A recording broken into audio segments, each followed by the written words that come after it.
My name is Eido. My father is Mithrax, Kell of our house. I took my name from his first awoken friend, Sjur Eido. As scribe for the House of Light, it's my job to preserve our house's history, so that hatchlings may one day learn our stories. Mithrax Kell requested that I leave some records for the humans of the last city, so they might learn about Eliksni culture in their own time. As he says, inside a catch, everyone breathes the same air. Though I have doubts that the humans will care to hear our stories, the snipers who look down on us do not seem like the curious types.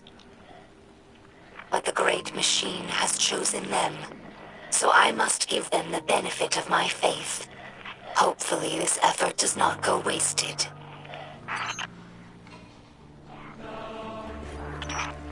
Humans think of ether as food for Eliksni, a form of sustenance. That's only partially true. Ether also catalyzes physical maturation and promotes molting. In that sense, it's like hormones in human adolescence. In a world of unlimited ether, like Rees before the whirlwind, all Eliksni look like captains. That's our final form. Most Eliksni you see now are underdeveloped. They're forever stunted by ether rationing, which began as a necessity and gradually evolved into a mechanism of social control.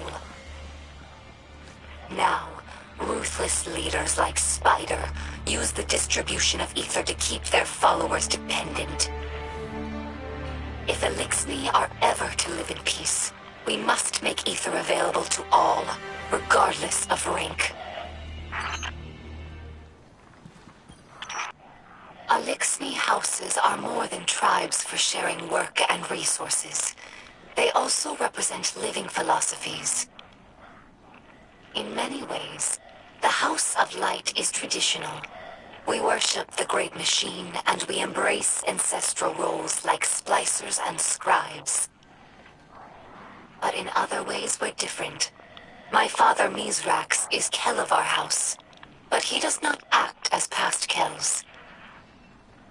He does not take more than his share of ether, and he does not punish by docking limbs. These are radical, but popular ideas in our house. However, Mithrax Kell also believes in peace and cooperation with humanity. This is less popular. Everyone in our house has seen Eliksni killed by guardians. Not just warriors, but innocents and hatchlings. I lived for many years among the Awoken, and understand that humans do good things as well, sometimes. But the others in the House of Light have not been so lucky in their allies as I have. It will take time to earn their trust.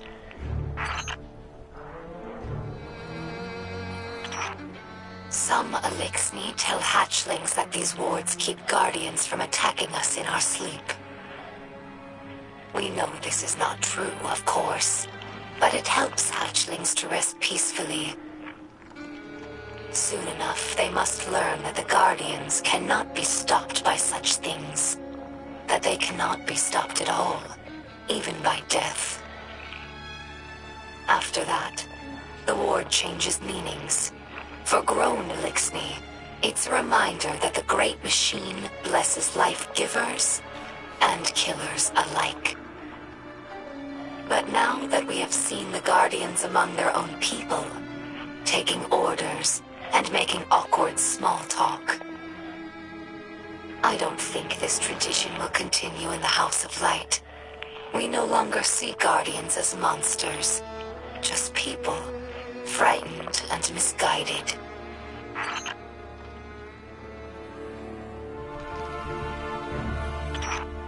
During our Golden Age, the Eliksni civilization spanned many star systems, farther than humanity could imagine. And in all of our exploration, we never found anything more wondrous than the Great Machine. It's one of the few things that all Eliksni houses can agree on. That's why shrines like these are made of many small pieces. Each bit was added by a different house. It's a tradition that lasted generations. Most of those houses are now extinct, and their members are scattered. It's funny. I revered the Great Machine all my life, without ever having seen it. And now that it's right overhead, I still look to this shrine for comfort.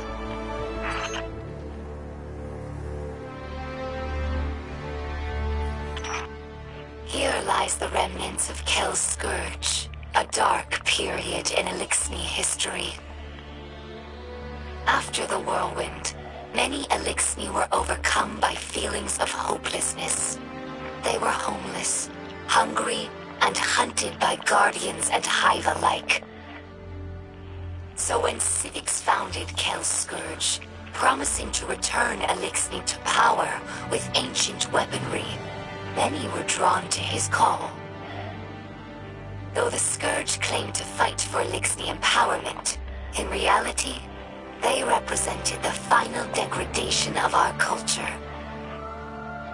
A once great interstellar civilization was reduced to an anarchist mob, led by a power-hungry coward.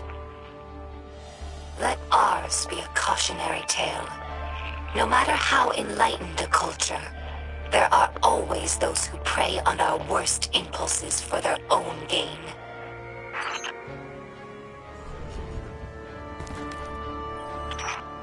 Many Eliksni spend their whole lives on ships. They become more than a home. They're like a member of the family. Mithrax found me in the vent of a wrecked ship, you know. We joke that my father is a splicer and my mother is a catch. After the fall of our homeworld Reese, Eliksni scattered across the stars. Having lost our grounding, catches evolved from modes of transportation into permanent homes. Even after Eliksni began to resettle in places like the reef, we never lost our reverence for the machines that kept us alive. Now, after so much wandering, it's hard to believe that there's real ground beneath us and a real sky above.